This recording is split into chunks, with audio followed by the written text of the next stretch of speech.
तो ये तय हुआ, घर की जमीन हमारे पास ही रहेगी। बाकी मंजू के जमीन का हिस्सा भी सरोज को दिया। अब हम लोग जब तक हो सके इसी घर में गुजारा करेंगे। सरोज को भले ये मन से न भाया हो, लेकिन मंजू की अडिग बात और माँ बाप के फैसले के आगे वो कुछ कह न सकी। ठीक है बाबूजी, जैसे आपकी मर्जी, अभी हम चलते हैं। अरे सरोज, थोड़ा रुक तो सही, इतनी भी क्या जल्दी है?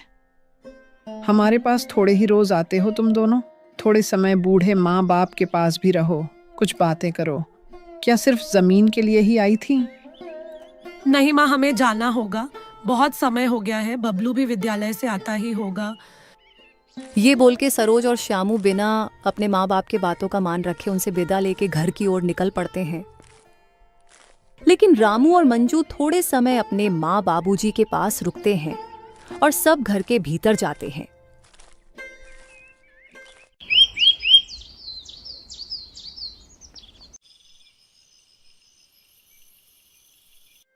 रात का समय, सरोज का घर।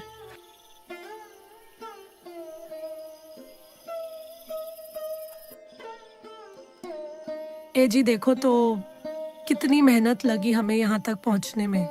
मंजू को भी मना लिया, माँ बाबूजी से भी बात निकलवा ली, लेकिन फिर भी देखो घर तो उन्होंने छोड़ा ही नहीं।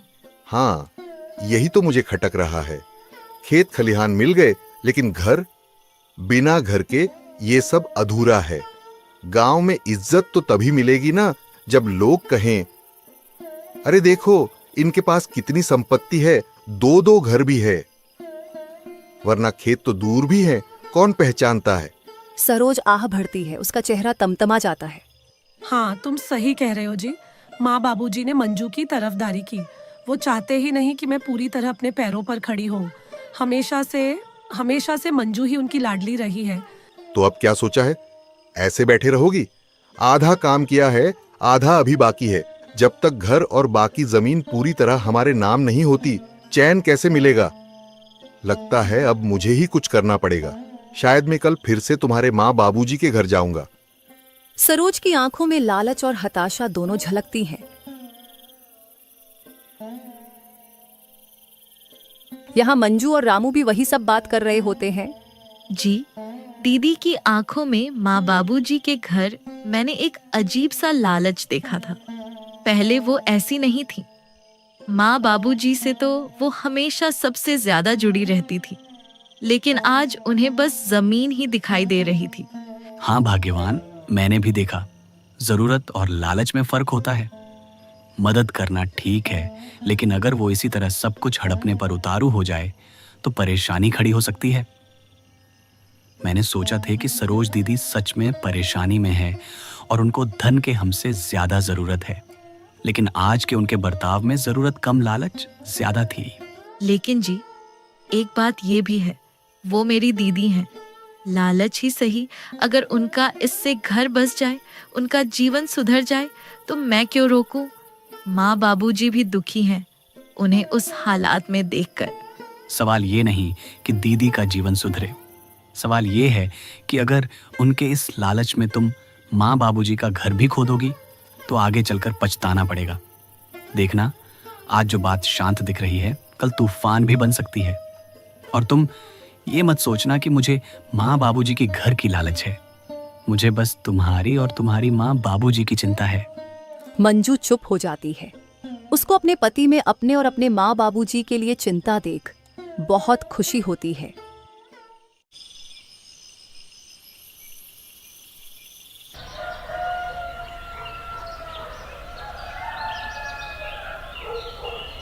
अगली सुबह श्यामू अकेले ही सरोज और मंजू के माता पिता से मिलने जाता है।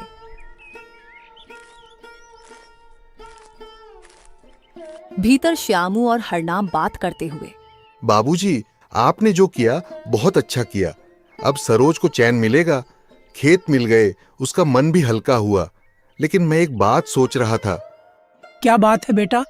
आप बूढ़े हो रहे हो, माँ जी भी थक जाती हैं। आप लोग अकेले इस बुढ़ापे में इस घर में कैसे रहोगे? अगर कभी तबीयत बिगड़ गई तो कौन देखेगा? मेरा मतलब है, अगर ये घर हमारे पास होता तो आप लोगों की सेवा करना और आसान हो जाता। हरनाम को उसके वही लालची भरी स्वर के वजह से उस पे गुस्सा आता है और हरनाम गहरी स्वर में बोलता है, श्यामू बेटा, सेवा का संबंध घर से नहीं, दिल से होता है। अगर तुम और सरोज सच्चे मन से हमारी सेवा करना चाहते हो तो बिना घर के नाम किए भी कर सकते हो, और अगर नियत ही सेवा की न हो तो पूरा महल भी बेकार है। श्यामू चुप हो जाता है पर भीतर गुस्से से उबल रहा होता है। ठीक है बाबूजी, फिर रहना ऐसे थके मरे हालत में। हम तो क्या कोई भी देखने नहीं आएगा आप लोगों को। ये जो घर ना छोड़ने की जिद लगा के रखी है ना, एक दिन यही आपको ले डूबेगा। सुनो बेटा, तुम इस घर की दामाद हो, इसलिए तुम्हारी रिश्ते की लिहाज कर रहा हूँ। अच्छा होगा कि तुम मेरे बिना कुछ कहे ही यहाँ से चले जाओ। और रहा सवाल हमारे अकेले जीने की, हम अपना देख लेंगे, लेकिन तुम लोग जिस राह पे अभी चल रहे हो ना, बहुत जल्द ही तुम लोगों को इसका भुगतान करना पड़ेगा। श्यामू को हरनाम की बात सुन के और भी गुस्सा आ जाता है और वो गुस्से में वहां से चला जाता है।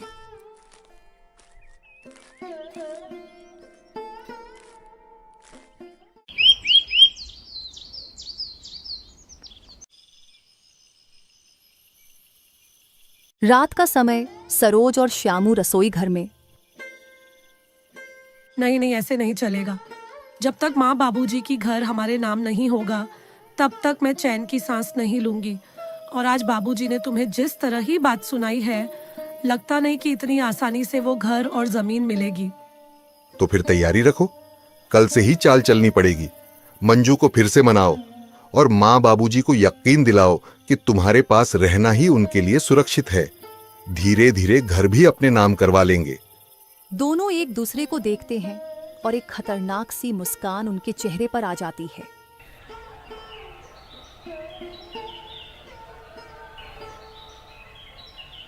कुछ दिनों बाद हरनाम और सुगंती की उम्र अब उन पर हावी होने लगी थी। दोनों को छोटे छोटे काम करने में भी पसीना आ जाता है। घर के आंगन में सूखा पत्तों का ढेर पड़ा है। दोनों चारपाई पर बैठे अपनी हालत पर सोच रहे हैं। ये जी देख रहे हो ना आप, अब शरीर बिल्कुल जवाब देने लगा है। पहले तो सुबह सुबह पूरे आंगन को साफ कर देती थी, गाय बैलों को चारा डाल देती थी, फिर खाना भी बना लेती थी। लेकिन अब जरा सा काम करो तो सांस फूल जाती है, हाथ पांव कांपने लगते हैं। सोचती हूँ कितनी देर तक ऐसे अकेले खींचेंगे हम दोनों। हाँ सुगंती, तुम सच कह रही हो। ये बुढ़ापा अब हम पर भारी पड़ रहा है। आंखें धुंधला गई हैं, कान भी अब साफ नहीं सुनते। ऊपर से खेत का काम, घर का बोझ, सब सिर पर चढ़ा है। मन तो करता है कि कोई बेटा होता तो उसका सहारा ले लेते, लेकिन हमारे हिस्से में तो बेटियां ही लिखी थीं। बेटियां भी कोई कम होती हैं क्या जी? लेकिन एक फर्क तो पड़ता है, बेटियां मायके को चाहकर भी ज्यादा दिन संभाल नहीं सकती, अपने घर गृहस्थी में उलझ जाती हैं। हाँ, लेकिन अगर बुढ़ापे में बेटी अपने माँ बाप को आसरा दे दे तो उस बेटी से बढ़कर कोई नहीं। सच कह रही हो तुम। अब सवाल यही है कि हम किसके पास जाएं? सरोज के पास जाएं तो वो तो उसी दिन कह गई थी कि घर जमीन के बिना हमारा गुजारा उसके यहाँ मुश्किल है। वो ज्यादा दिन हमें नहीं रख पाएगी। और सच कहूं तो उसके मुंह से वो बातें सुनकर मेरा दिल ही बैठ गया। अपने माँ बाप से कोई इस तरह की शर्त लगाता है क्या? हाँ, उस दिन उसका लहजा मेरे दिल को भी चीर गया, जैसे हम कोई बोझ हैं। सच तो ये है कि हमें वहाँ अब जाना ही नहीं चाहिए। बेटी अगर अपने माँ बाप को ज़मीन जायदाद से जोड़ कर देखे तो वहाँ इज्जत नहीं, बस मजबूरी होती है। तो फिर मंजू के पास ही चलना होगा। रामू भले ही साधारण किसान है, लेकिन मेहनती और सीधा सच्चा लड़का है। मंजू भी चुपचाप अपना घर संभालती है। मुझे पूरा यकीन है कि वो हमें अपने गले से लगाएगी। वहाँ हमें बोझ नहीं बल्कि बरकत समझ आ जाएगा। हाँ, मंजू हमेशा से चुपचाप हमारी परवाह करती आई है। उसने कभी शिकायत नहीं की, कभी हमसे कुछ मांगा नहीं। उसका दिल साफ है। मैं भी यही चाहती हूँ कि हम अपनी बाकी उम्र उसी के पास बिताएं। कम से कम वहाँ चैन की सांस तो मिलेगी। ठीक है, तो यही तय रहा। कल सुबह हम मंजू के घर चलेंगे। अब अपनी बची हुई जिंदगी हम उन्हीं के सहारे गुजारेंगे, लेकिन बीच बीच में हमें हमारी यादों से भरी इस घर को भी देखने आना पड़ेगा।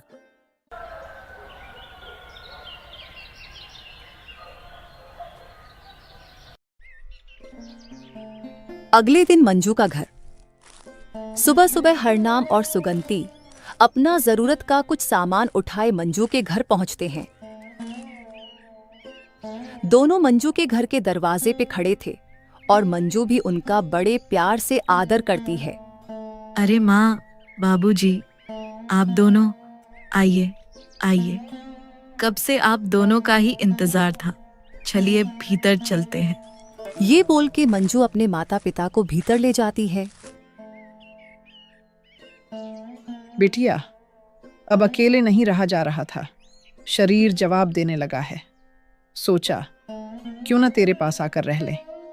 तेरे स्नेह और देखभाल के सहारे शायद ये बुढ़ापा थोड़ा आसान हो जाए। लेकिन बेटी, तुझे कोई ऐतराज तो नहीं है ना? हाँ बेटी, अब तू ही हमारी दुनिया है, बाकी कहीं अब मन नहीं लगता। हमें तेरे और रामू के पास ही रहना है, अगर तेरी मर्जी है तो। इतना सुनकर मंजू की आंखों में आंसू आ जाते हैं। वो तुरंत माँ बाप से खुशी से बोलती है, माँ बाबूजी, ये तो मेरे लिए भगवान का दिया हुआ सबसे बड़ा वरदान है। मैं तो हमेशा सोचती थी कि आप दोनों को अपने पास रखूं, लेकिन कह नहीं पाती थी। आज खुद आप आ गए। इससे बड़ी खुशी मेरी जिंदगी में कुछ नहीं हो सकती। इसी बीच रामू भी सुबह काम से थोड़ा आराम लेने को खेत से लौटता है। हरनाम और सुगंती को देखकर उसके चेहरे पर खुशी की चमक दौड़ जाती है और सीधा आके हरनाम और सुगंधी से बोलता है, अरे बाबूजी, माँ जी, आप हमारे घर आए, यही हमारे लिए सौभाग्य है। अब आप यहीं रहेंगे तो घर में और भी रौनक रहेगी। चिंता मत कीजिए। आपकी सेवा करना हमारा फर्ज ही नहीं, हमारी पूजा है। ठीक है रामू बेटा, अब से हम दोनों यही रहेंगे। तुम दोनों के साथ रहना हमारे लिए भी सौभाग्य की बात होगी। बड़े अच्छे मन के मालिक हो तुम दोनों। हम तो तुम दोनों के जैसे दामाद और बेटी पाके धन्य हो गए। यही सब बात करके सब खुशी खुशी साथ रहने लगते हैं।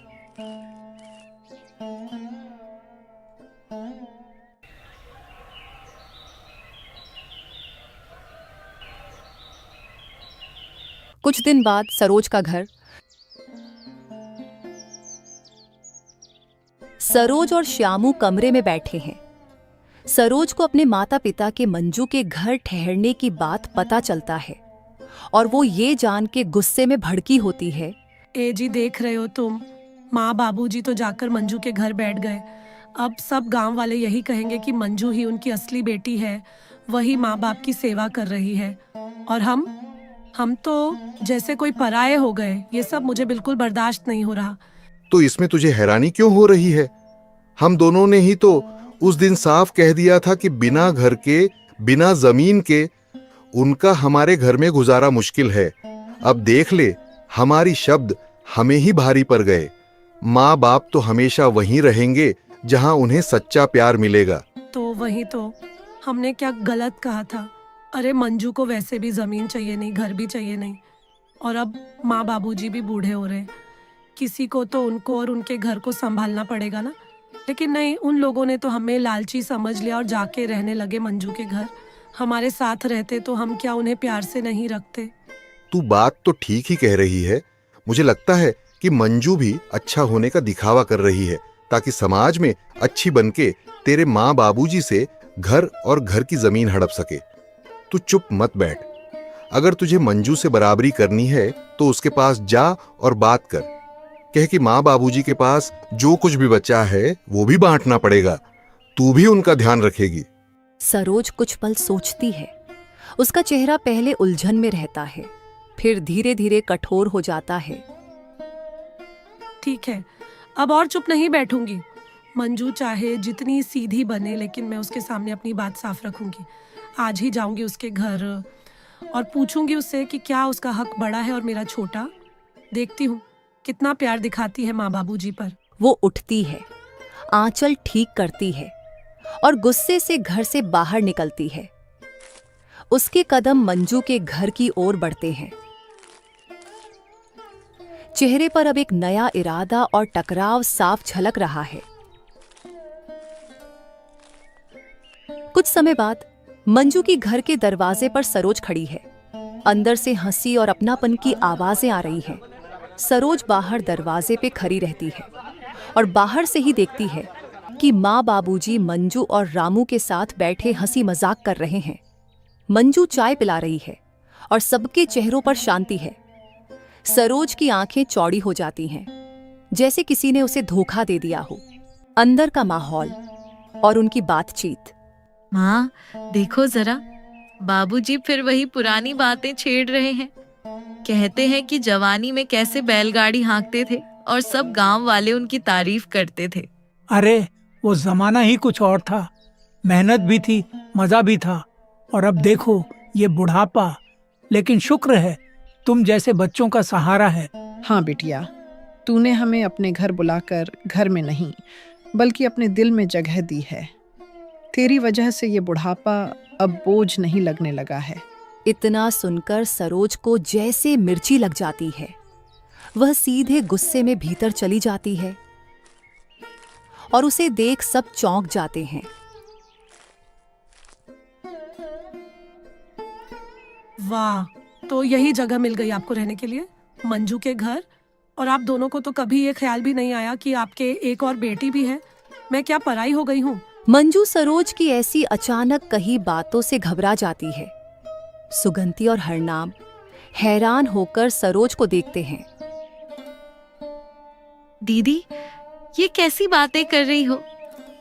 माँ बाबूजी यहाँ जबरन नहीं आए, बल्कि उनके कहने पर ही वो यहाँ हैं। मैंने तो हमेशा यही चाहा कि वो जहाँ चाहें वहीं रहें, बस इन्हें कोई तकलीफ ना हो।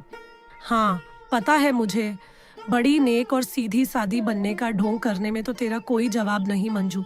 पर मैं बेवकूफ नहीं हूँ, सब समझती हूँ। माँ बाबूजी तेरे घर रहेंगे, फिर धीरे धीरे तू कहेगी कि तू ही उनकी असली सेवा करती रही, और फिर पूरी जमीन पर तेरा हक हो जाएगा।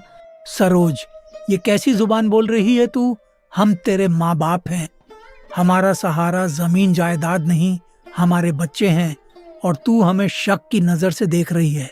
बिटिया, तूने ही कहा था कि तेरे घर में तंगी है, हालात ठीक नहीं है। हम कैसे बोझ बनकर वहां रहते, इसलिए यहाँ आ गए। इसमें कौन सी साजिश देख रही है तू? तेरे लिए हमारा प्यार मंजू से कम है क्या? दीदी, माँ बाबूजी मेरे घर इसलिए रह रहे हैं क्योंकि मैंने उन्हें कहा कि आपके घर आप अकेले ही बहुत मेहनत करते हो और आपके सिर बबलू की जिम्मेदारी भी है और आप परेशान हो जाती हो। लेकिन मैंने कभी उनके हिस्से पर नजर नहीं डाली। मेरे लिए उनका आशीर्वाद ही सबसे बड़ी दौलत है। बस कर मंजू, नाटक मत कर। तू कहेगी कि आशीर्वाद ही चाहिए, लेकिन मैं जानती हूँ असली मंशा जमीन पर है। कल को जब माँ बाबूजी की घर के जमीन की बात आएगी तो सब कहेंगे कि मंजू ने ही माँ बाबूजी की सेवा की थी, और फिर सारा हक तुझे मिल जाएगा। दीदी, मुझे किसी हक की जरूरत नहीं है। अगर माँ बाबूजी चाहें तो सारा हिस्सा तुम्हें दे दें। मैं बस चाहती हूँ कि उनका बुढ़ापा चैन से कटे। चुप रह मंजू, बहुत देख लिया तेरी मासूमियत का नाटक। सच तो ये है कि तू माँ बाबूजी को अपने पाले में करके हमें पराया करना चाहती है, और शायद उन्होंने भी तेरा साथ पकड़ लिया है। ये कहकर सरोज रोते गुस्से में वहां से निकल जाती है।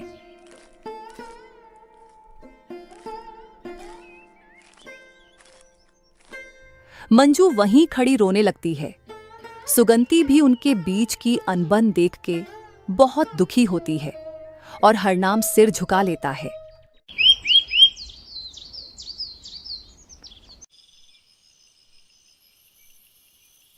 रात को सरोज का घर। उसी दिन सरोज गुस्से में रसोई की चारपाई में बैठी हुई है। रात के खाने का भी कुछ इंतजाम नहीं करती है। तभी श्यामू उसके पास आता है।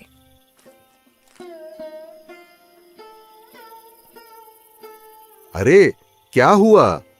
तू तो ऐसे बैठी है जैसे कोई जंग हार कर आई हो। अरे क्यों ऐसी मुंह फुलाई हुई है? रात का खाना भी नहीं पका रही है। अरे बबलू भी भूखा होगा, कुछ तो इंतजाम कर। अरे हर समय खाना खाना करते रहते हो। यहाँ मुझ पे चिंता की भार आ गई है।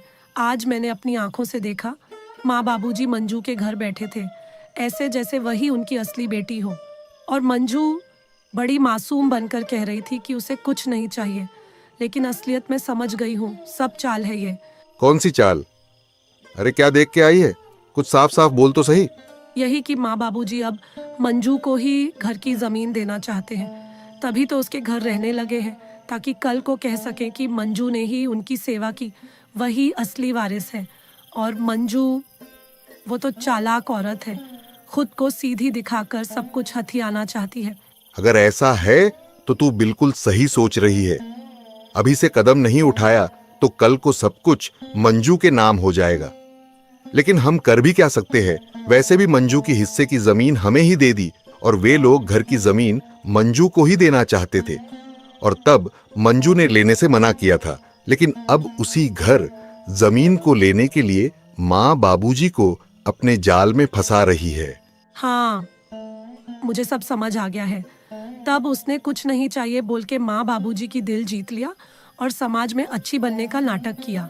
लेकिन असलियत में तो सब लेना चाहती है वो जानती है कि हमको दिया हुआ खेतों की जमीन से ज्यादा घर की जमीन मूल्यवान है, इसीलिए उसने तब से वो सब चाल चल रही थी। लेकिन अब हम कर क्या सकते हैं? अब तो देर हो गई है। मंजू जो चाहती थी वही हो रहा है। ऐसे कैसे कुछ नहीं करेंगे, कुछ तो करना ही होगा। चाहे मुझे माँ बाबूजी की घर जाके कब्जा जमाना पड़े, मैं करूंगी, लेकिन मंजू को वो घर लेने नहीं दूंगी। जो होगा देखा जाएगा। सरोज को इतने गुस्से में देख श्यामू सरोज से और कुछ नहीं कहता और चुपचाप उसके पास खड़ा रहता है। और सरोज अपने माँ बाबूजी की घर की जमीन लेने के लिए ठान लेती है। उसकी मन की लालच अब उसके सिर चढ़ चुका था, लेकिन नियति को कुछ और ही मंजूर था।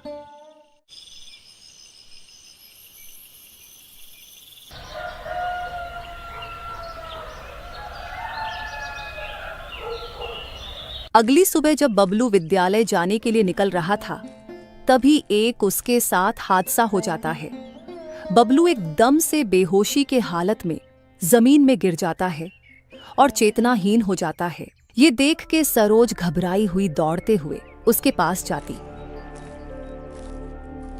और कुछ समय में श्यामू भी दौड़ता हुआ उसके पास आ जाता है। थोड़े समय बाद श्यामू और सरोज बबलू को जल्दी जल्दी गांव के चिकित्सालय में ले जाते और वहां डॉक्टर को दिखाते हैं। डॉक्टर बबलू को अच्छे से देख के बोलता है,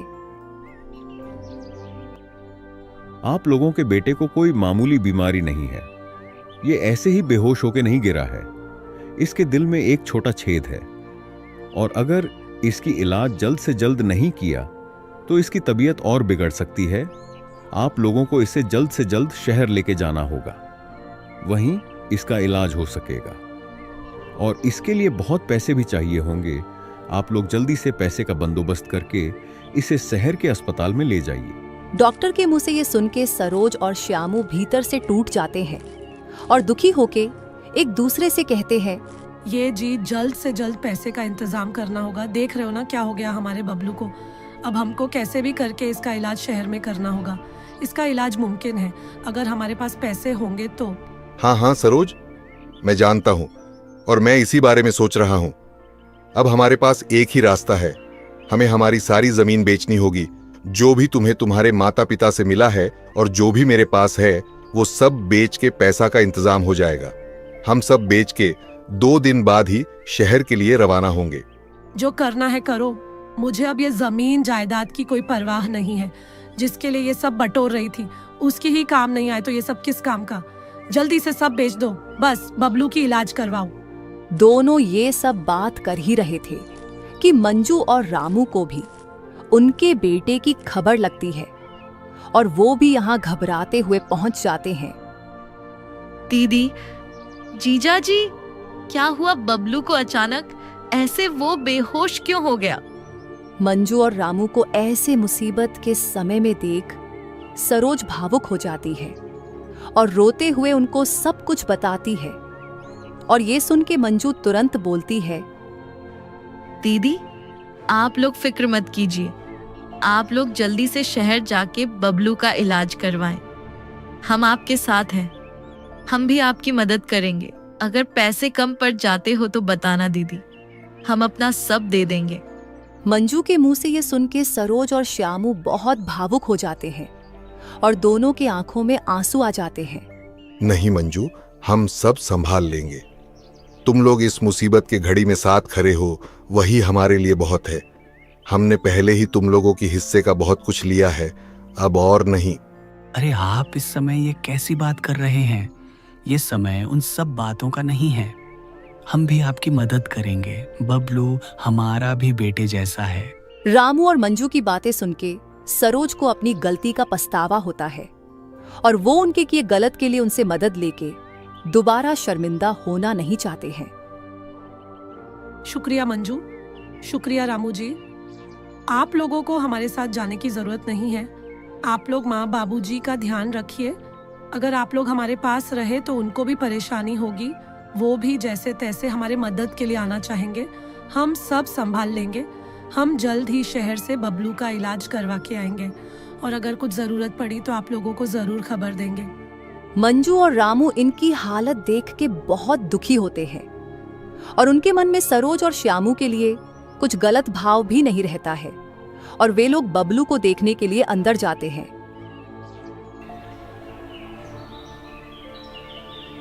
दो दिन बाद सरोज और श्यामू ने अपने घर को छोड़कर बाकी सब जमीन जायदाद बेच के बबलू को शहर के अस्पताल ले जाते हैं और वहां उसका इलाज शुरू होता है।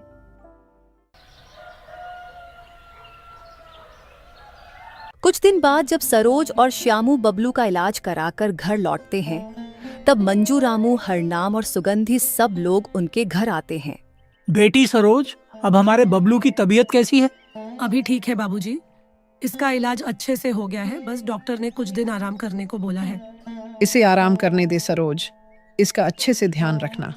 भगवान की कृपा से सब ठीक हो गया है। हाँ माँ जी, उन्हीं की कृपा से आज बबलू ठीक है। हमारे पापों की भुगतान इस बेचारे को भुगतना पड़ा। हमने जो आपके साथ धन संपत्ति के लिए बर्ताव किया, जो हमने मंजू और रामू के साथ किया, वो बहुत बड़ा पाप था। ये बात हमें बखूबी समझ आ गया है। हाँ माँ, ये हमारी ही कर्मों का फल था। हमने अपने ही लोगों के साथ बहुत बुरा किया है, इसीलिए हमारी कर्मों की सजा मेरे सबसे दिल के करीब मेरे बेटे को भुगतना पड़ा। ये सब बात अब भूल जाइए दीदी। पुराने बातों को भूल के आने वाले अच्छे दिनों के बारे में सोचिए। हाँ सरोज, रामू बेटा, ये सब अब भूल जाओ। जो हुआ सो हुआ। तुम लोगों को अपनी गलती की एहसास हुआ, वही बड़ी बात है। और वैसे भी अपने बच्चों से गलती तो होता ही है और गलती से ही लोग सीखते हैं। हाँ बेटी, तेरे बाबूजी सही कह रहे हैं। और हम सोच रहे थे तुम लोगों ने बबलू की इलाज के लिए तो हमसे मदद नहीं लिए और अपना सब जमीन जायदाद बेच दिया।